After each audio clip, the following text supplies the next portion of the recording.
पादोऽग्नौदैर्पुरुषः पादोऽस्येह भवात् पुनः ततो विश्वम् व्यक्रामद साशनानशने अभि तस्मात् विराडजायत विराजो मधिपूर्णः स जातो मध्यरिच्यत पश्चात् भूमिमदो पुरः यत्पुरुषेण अभिजाः देवा यज्ञमदन्वद वसन्तो अस्यासीदाज्यम् द्वेष्म यद्मः शरद्धविः सप्तास्यासन्वहृदयः सप्तसमिदत्कृताः देवा यज्ञम् दन्वानाः अभद्रम् पुरुषम् पशुम् परियज्ञम् वर्गिषि प्रौष्यन् पुरुषम् जातमग्रतः तेन देवा अयजन्त साध्यादिरयच्छये तस्मात् यज्ञात् सर्वभूतः सम्भृतमृतराज्यम् पशोगस्तादुश्चक्रे वायव्यानि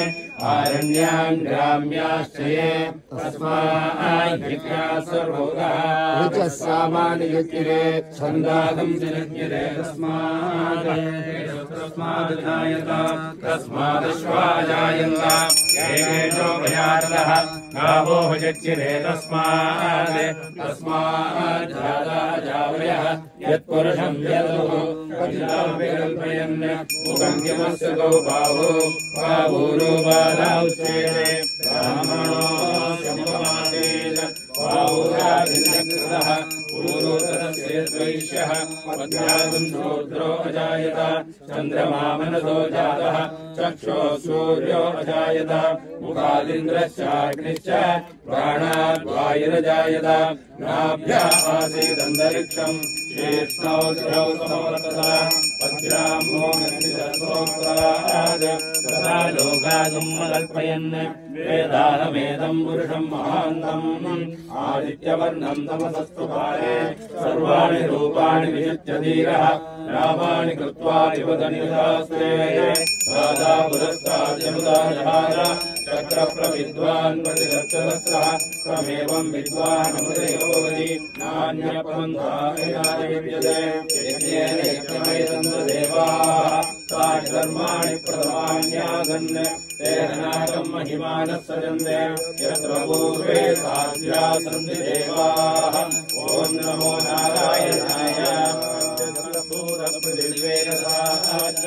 विश्वकर्मणः समवर्तनादि तस्य त्वष्टाविदध्रूपमेति तत्पुरुषस्य विश्वमाजानमग्रेः वेदाहमेदम् पुरुषम् महान्तम् आदित्यवर्णम् तमसः परस्तात् तमेवम् विद्वानमुदयो भवति नान्यपन्था विद्यतेनाय प्रजापतिश्चर्विगर्भे अन्तः अजायमानो बहुधा विजायते तस्य वीरापरिजानम् योनिम् मनीषीणाम् पदमिच्छन्ति वेदतः यो देवेभ्यः यो देवानाम् पुरोहितः पूर्वो यो देवेभ्यो जातः नमो रुद्राय ब्राह्मये रुजम् ब्राह्मम् जनयन्तः देवा अग्रेतमब्रुवन् यद्वैवम् ब्राह्मणो विचार तस्य देवा सन्वते विविशते लक्ष्मी शमन्योः अहोरात्रे पार्श्वे नक्षत्राणि रूपम् अश्विनौ व्यातम् इष्टम् मणिजान अमुम् मणिजान सर्वम् मणिजान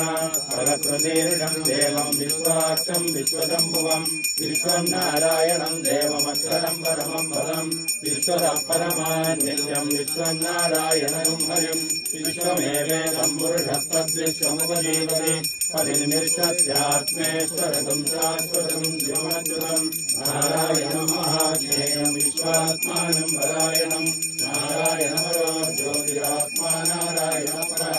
नारायणपरम् ब्रह्मतत्त्वम् नारायणपरः नारायणपरो ज्यादाचानम् नारायणपरः यज्ञजगत् सर्वम् दृश्यते